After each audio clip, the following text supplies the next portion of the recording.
देखिए क्वेश्चन है 700 रुपया को एक हिस्से में इस प्रकार विभाजित किया जाए कि ए को बी से आधा, बी को सी से आधा मिलता है, तो सी का हिस्सा कितना होगा। तो पहले हम रेशियो में इसको देखते हैं, ए बी सी। तो और है ए को बी से आधा और बी को सी से आधा। ए को जो है बी से आधा है, तो मान लेते हैं अगर ये x है तो कितना हो जाएगा x बाई 2। क्वेश्चन में बोला है a को b से आधा, a को b से आधा हो गया और b को c से आधा, b को c से आधा। यदि इससे अच्छा है कि इसको डिजिट में मान लीजिए, इसको बड़ा मानिए, मान लीजिए इसको 8 मानते हैं तो इसको 4 मानेंगे और इसको 2 मानेंगे। जैसे कह रहा है a को b से आधा, तो a को b से आधा हो गया। फिर देखिए b को c से आधा, तो b को c से आधा हो गया। आपके मर्जी के ऊपर है, आप चाहे तो यहाँ कितना भी डिजिट रख सकते हैं, लेकिन एक कंडीशन फुलफिल होना चाहिए। जैसे ए बी से, बी से ई आधा होना चाहिए और सी से ए आधा होना चाहिए। और आपको ये दिमाग में रख कर बनाना है कि ऐसा यहाँ डिजिट रखे कि इसके आधा हो जाए और फिर इसके आधा ए हो जाए। तो मान लीजिए हम यहाँ अगर 6 भी रखते हैं, 6 रखेंगे तो नहीं हो पाएगा। 8 रखते हैं, 8 रखते हैं, चाहे 4 रख लीजिए, 4 2 और 1, इसका ई आधा हो गया और इसका ई आधा हो गया। अब क्वेश्चन में कह रहा है कि टोटल मिलकर कितना है 700 है। देखिए 4 और 2 6 वाले कितना 7, यानी 7 यूनिट का मान कितना है 700 रुपया। तो हमसे पूछा किसका है सी का हिस्सा, तो सी का हिस्सा कितना है 4। तो इसका इकाई गुना है 100 गुना, तो इसका भी 100 गुना हो जाएगा, कितना हो जाएगा 400 रुपया आंसर हो जाएगा। यानी सी का हिस्सा कितना है 400। ए बी सी है, ये अपने दिमाग से इसको रखना है कि जिस तरह ये बोल रहा है यहाँ से लेकर यहाँ तक इस लाइन को फुलफिल कर जाए। जैसे बोला है कि ए को बी से आधा और बी को सी से आधा, हम अपने दिमाग से रखेंगे।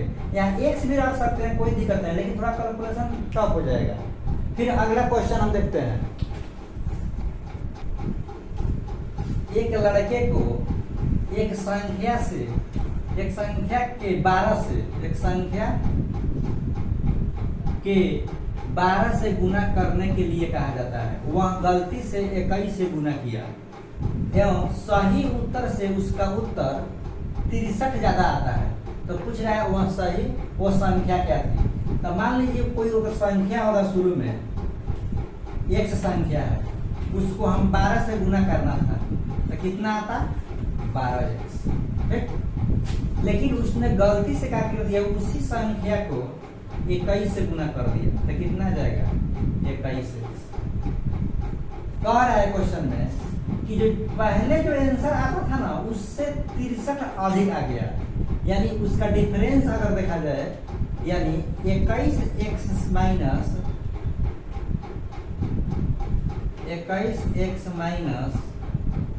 12x, इसी का डिफरेंस जो है कितना आ गया है 63 आ गया है।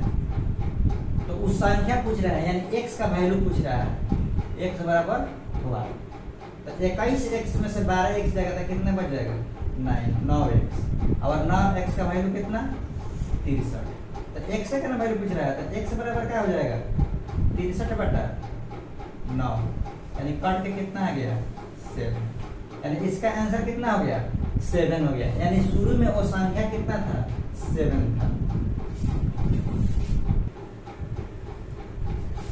9/10, 12/25, 18/35 और 21/40 का मसा यानी HCF पूछा है।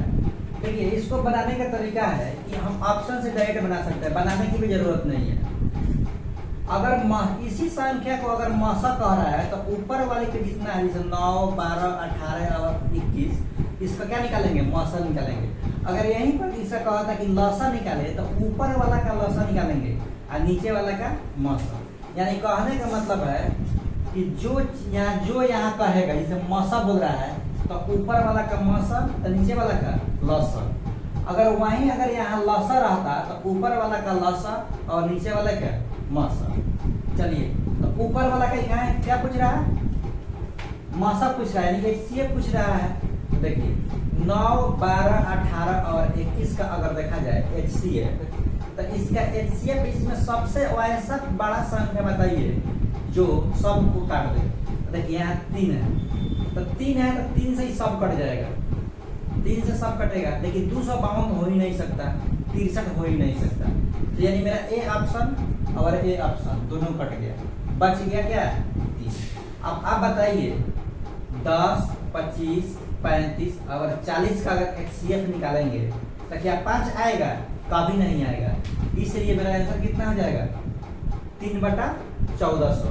अब आइए अब इसका एलसीएम भी निकाल के देख लेते हैं। 10, 25, 35 और 40 कितना सा लगाएगा? डायरेक्ट 5 से लगा दीजिए पहले। 5 दूना 10, 50, 25, 5 7 35, 5 8 40, 2 से लगेगा। 1 12 में, 5 12 में, 7 12 में और यहाँ 4। अब कुछ से नहीं लगेगा, गुना कीजिए 5 गुने 2 गुने 5 गुने 7 गुने 4। 5 दूना 10, 10 बचे 50, 50 चौका 200। अब 200 में 7 से गुना करेंगे कितना आ जाएगा 1400। नीचे में कितना आ गया 1400 और HCF कितना 3, इसलिए मेरा आंसर कितना आ गया 3/1400।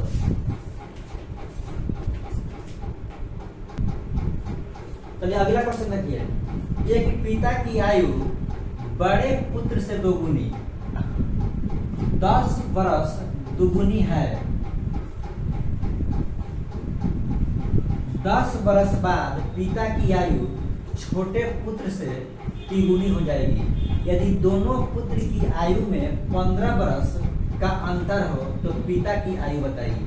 देखिए एक पिता की आयु बड़े पुत्र से दुगुनी है, तो बड़ा पुत्र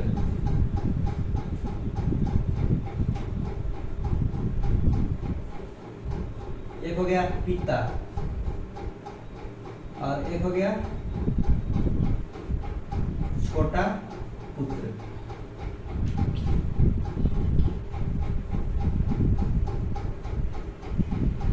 पिता के एक बड़े पुत्र से दुगुनी, तो बड़ा पुत्र का अगर x मानते हैं तो पिता का कितना हो जाएगा 2x। तो ये कह रहा है कि 10 वर्ष बाद पिता की आयु छोटे पुत्र से तिगुनी जाएगी। उस समय इसका उम्र कितना होगा 15 वर्ष का अंतर है, यानी x माइनस कितना होगा 15, क्योंकि बड़ा पुत्र का उम्र ज्यादा होगा छोटा पुत्र से और दोनों के अंतर कितना है 15 वर्ष का, तो इसका 15 वर्ष कम मान लीजिए। अब कह रहा है जो 10 वर्ष बाद इन दोनों पुत्र की आयु 15 वर्ष का अंतर है। 10 वर्ष बाद पिता की आयु छोटे पुत्र से तिगुनी। 10 वर्ष बाद देखिए पिता की अभी आयु कितना है, चलिए देखिए 2x 10 वर्ष बाद, 10 वर्ष इसमें भी ज्यादा होगा। अब बराबर इसके छोटा पुत्र की कितना है, छोटा पुत्र का भी कितना है x माइनस 15। 10 वर्ष जब इसमें बढ़ेगा तो 10 वर्ष इसमें भी बढ़ जाएगा और इसी का ही कितना है 3 गुना है। तो 2x प्लस कितना 10 यहाँ हो जाएगा, इसमें कितना हो जाएगा x माइनस 5 गुने 3। 2x प्लस 10 बराबर कितना जाएगा 3x माइनस 15। अब इधर जाके 3x में से 2x जाएगा, कितना बचेगा x और इधर आके जुड़ जाएगा तो कितना हो जाएगा 25, यानी x बराबर 25। तो पिता के उम्र था कितना 2x, 2x का वैल्यू कितना हो जाएगा 50 वर्ष। फिर देखेंगे अब अगला क्वेश्चन।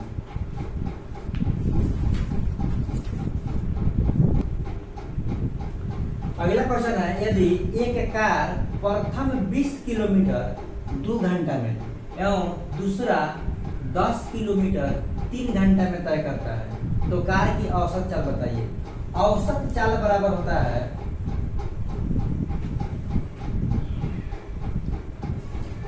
टोटल दूरी, टोटल डिस्टेंस बटा टोटल टाइम।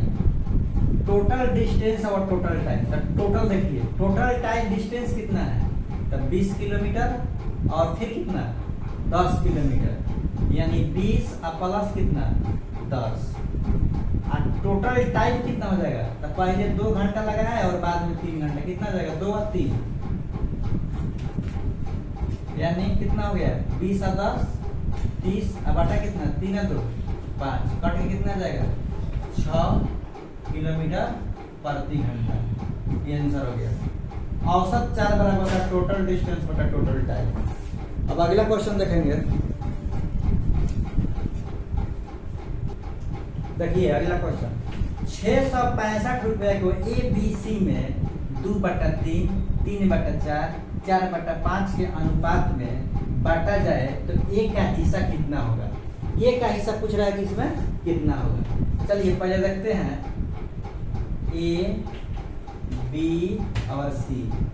ए का कितना है 2/3, बी का कितना है 3/4 और सी का एवं दूसरा 10 किलोमीटर 3 घंटा में तय करता है तो कार की औसत चाल बताइए।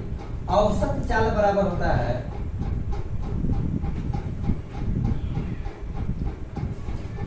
टोटल दूरी, टोटल डिस्टेंस बटा टोटल टाइम। टोटल डिस्टेंस और टोटल टाइम, तो टोटल देखिए टोटल टाइम डिस्टेंस कितना है, तो 20 किलोमीटर और फिर कितना 10 किलोमीटर, यानी 20 प्लस कितना 10। और टोटल टाइम कितना हो जाएगा, तो पहले 2 घंटा लगाया है और बाद में 3 घंटा, कितना हो जाएगा 2 और 3, यानी कितना हो गया 20 और 10 30 और बटा कितना होता है, तो निकालिए 15 कॉमन आ जाएगा और 4 गुने 3, यानी कितना होगा 5 चौका 60, 5 बचेगा 5 चौका 60, 60 बचे 300। अब हम टोटल काम मान लिए कितना 300, हम टोटल काम 300 है और ई जो है पूरा काम इतना दिन में कर रहा है और बी इतना दिन में कर रहा है, तो इसका टोटल काम इतना दिन में कर रहा है तो एक दिन का करने की इसका क्षमता कितना है, तो 75 से अगर भाग देंगे इसमें तो कितना आएगा 4 और 4 में 2 से गुना करेंगे 8 आएगा। यानी कहने का सेंस है कि अगर 300 में 75/2 से भागा देंगे तो कितना आएगा 75, 2 के ऊपर चल जाएगा और 75 में कितना में कटेगा 4 बार में, 4 गुना 8, 8 है। फिर उसी तरह इससे भाग देंगे तो 60 से कटेगा कितना बार में 5 बार में, लेकिन 5 से 3 से गुना करेंगे तो कितना जाएगा 15। यानी ए का जो काम है 75/2 दिन में पूरा कर रहा था तो एक दिन में वो 8 काम कर रहा है, और 20 60/3 है यानी एक दिन में काम कितना कर रहा है 15 काम कर रहा है। तो पूछ रहा है हमसे कि टोटल काम कितना दिन में करेगा, तो टोटल काम कितना 300 और बटा कितना 15 या 8 23, यानी टोटल 23, इतना बटा इतना डे में काम करेगा, दिन ना है हाँ डे में काम करेगा। आप चाहे तो इसको पूर्णांक में भी दिया होगा तो पूर्णांक में भी आप निकाल सकते हैं। अब अगला क्वेश्चन देखते हैं, अपनी सामान्य गति का 6/7 चलने पर एक आदमी 25 मिनट देरी हो जाती है। एक आदमी को 25 मिनट देरी हो जाती है तो उसका समान समय ज्ञात करें। देखिए पहले उसका जो चाल था स्पीड जो पहले था शुरुआत में कितना था 7 और बाद में कितना हो गया 6। क्वेश्चन में कहा था उसका समान गति का 6/7 चलने पर, मैंने पहले 7 था अब उसका कितना चल रहा है 6 चल रहा है, यानी पहले उसका स्पीड 7 होगा तो अब उसका 6 होगा। तो अब टाइम का जो रेशियो होगा इसका उल्टा हो जाएगा, तो 6:7। अब कह रहा है कि उसको 25 मिनट की देरी हो जा रही है। तो देखिए इसमें अंतर कितना के है, ये 1 यूनिट के मतलब कितना 25 मिनट, यानी उसको 25 मिनट की देरी हो जा रही है। तो पूछ रहा है कि सामान्य दूरी बताइए, जब वो 7 से चलता तब कितना समय में पहुंचा। तो जब 7 से चलता तो 6 ना उसका यूनिट लगता समय, तो 6 यूनिट का टाइम निकाल लीजिए। तो इसका ही 25 से गुना है, तो 25 में 6 से गुना करेंगे तो कितना हो जाएगा 150 मिनट। तो 150 मिनट से हो जाएगा, लेकिन इसका आंसर दिया है घंटा में, यानी कितना आएगा 150 मिनट बराबर कितना होता है 2 घंटा 30 मिनट। आपका आंसर हो गया। यानी उसको जब 7 के स्पीड से चलेगा तो वो कितना 2 घंटा 30 मिनट में पहुंच जाएगा, और 6 से चलता तो 25 मिनट में जोड़ देते कितना आता है 175 मिनट में पहुंचता है। अब देखेंगे अगला क्वेश्चन।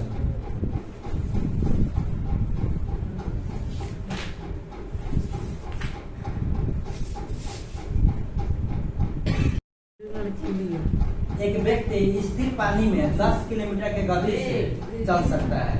यदि नदी की गति 6 किलोमीटर प्रति घंटा है तो 80 किलोमीटर की दूरी बहाव के साथ जाने में कितना समय लगेगा। देखिए एक होती है धारा, एक नाव की जो स्पीड होती है और दूसरा पानी का स्पीड होता है। तो नाव अगर मान लीजिए पानी है,